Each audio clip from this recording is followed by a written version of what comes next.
Halo teman-teman, kembali lagi bersama saya, Frilandres Yofi dari kelas 10 MIPA 1. Pada kesempatan kali ini, saya akan membahas mengenai momentum dan impuls, seperti yang sudah saya janjikan pada minggu sebelumnya. Nah, kita langsung saja ya. Apa itu momentum?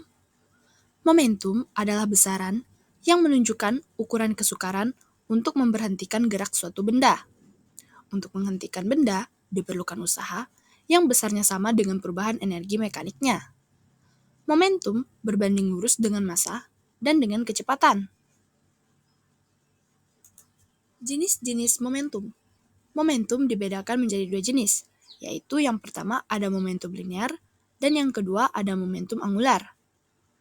Momentum linear adalah momentum dari benda yang bergerak secara translasi.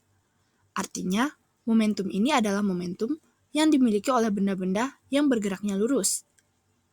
Sedangkan, momentum angular adalah momentum dari benda yang bergerak secara rotasi.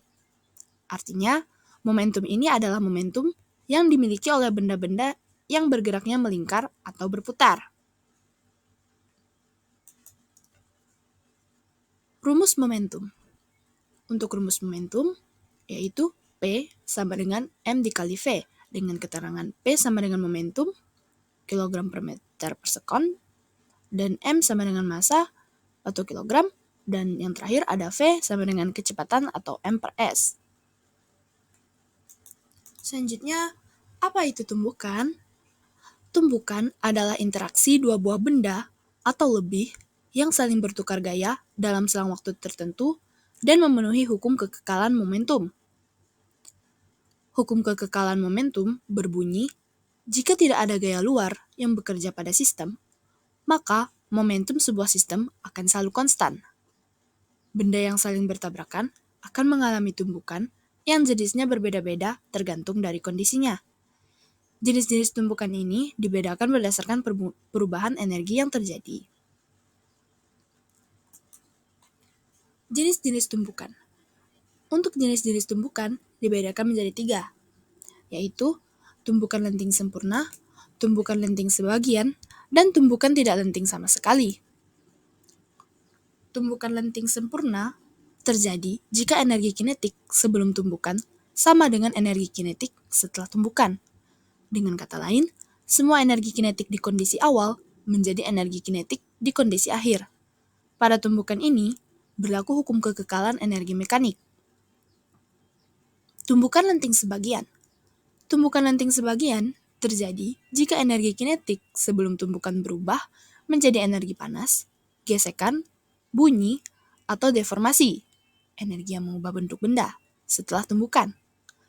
Pada tumbukan ini, tidak berlaku hukum kekekalan energi mekanik. Dan yang ketiga, tumbukan tidak lenting sama sekali. Tumbukan tidak lenting sama sekali terjadi jika energi kinetik berubah saat tumbukan, sehingga membuat benda menyatu dan bergerak bersama setelah tumbukan. Tumbukan ini terjadi apabila salah satu benda yang memiliki massa dan kecepatan yang jauh lebih besar dibandingkan massa dan kecepatan benda lainnya, sehingga benda lainnya yang bermassa dan berkecepatan kecil akan ikut terbawa. Pada tumbukan ini, tidak berlaku hukum kekekalan energi mekanik.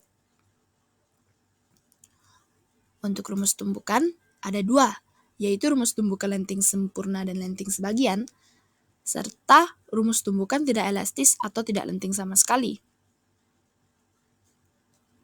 Rumusnya seperti yang ada pada layar ini ya teman-teman. Selanjutnya kita akan masuk pada latihan soal. Nah, pada kesempatan kali ini saya akan membahas 2 soal saja ya teman-teman. Soal-soal berikutnya akan kita bahas pada minggu selanjutnya. Soalan yang pertama, sebuah mobil bermassa 2000 kg melaju dengan kecepatan 120 km per jam, menabrak sebuah becak bermassa 500 kg yang diam. Berapa kecepatan mobil dan becak setelah tumbukan? Soal yang kedua, sebuah truk bermassa 1000 kg bergerak menuju timur dengan kecepatan 30 meter per sekon. Berapakah momentum dari truk tersebut? Oke, teman-teman bisa mempersiapkan kertas coret-coret ataupun pulpen dan juga pensilnya untuk mencoba mengerjakan soal ini bersama saya ya. Soal yang pertama. Diketahui M1 sama dengan 2000 kg, M2 sama dengan 500 kg, V1 sama dengan 120 km per jam, dan V2 sama dengan 0. V2 sama dengan 0 ini artinya tidak ada kecepatan ya teman-teman, dia diam. Ditanya, V aksen sama dengan berapa? Jawab, M1 dikali V1 ditambah M2 dikali V2 sama dengan M1 ditambah M2 dikali V aksen. 2000 dikali 120 ditambah 500 dikali 0 sama dengan 2000 ditambah 500 dikali V aksen. 240.000 sama dengan 2500 V aksen, sehingga V aksen sama dengan 96 km per jam. 96 km per jam ini kita dapatkan dari 240.000 dibagi 2500 ya teman-teman. Jadi, kecepatan mobil dan becak setelah tumpukan adalah 96 km per jam. Soal nomor 2. Diketahui M sama dengan 1000 kg, V sama dengan 30 meter per sekon. Ditanyakan V atau momentum truk. Jawaban P sama dengan M dikali V. P sama dengan 1000 kg dikali 30 meter per sekon. P sama dengan 30.000 kg dikali meter per sekon. Jadi, momentum dari truk tersebut adalah 30.000 kg dikali meter per sekon ke arah timur. Nah, itu tadi merupakan soal-soal untuk minggu ini. Terima kasih karena telah mendengarkan penjelasan dan juga pembahasan soal-soal mengenai materi momentum dan impuls pada kesempatan kali ini. Sampai bertemu di minggu berikutnya ya teman-teman. Oh iya, untuk minggu berikutnya kita akan lebih fokus dengan mencoba-coba soal-soal yang akan saya cari nantinya. Saya harap teman-teman tidak akan melupakan materi pada materi pada minggu kali ini dan akan terus mencoba berlatih ya teman-teman. Sampai bertemu di minggu berikutnya. Dadah!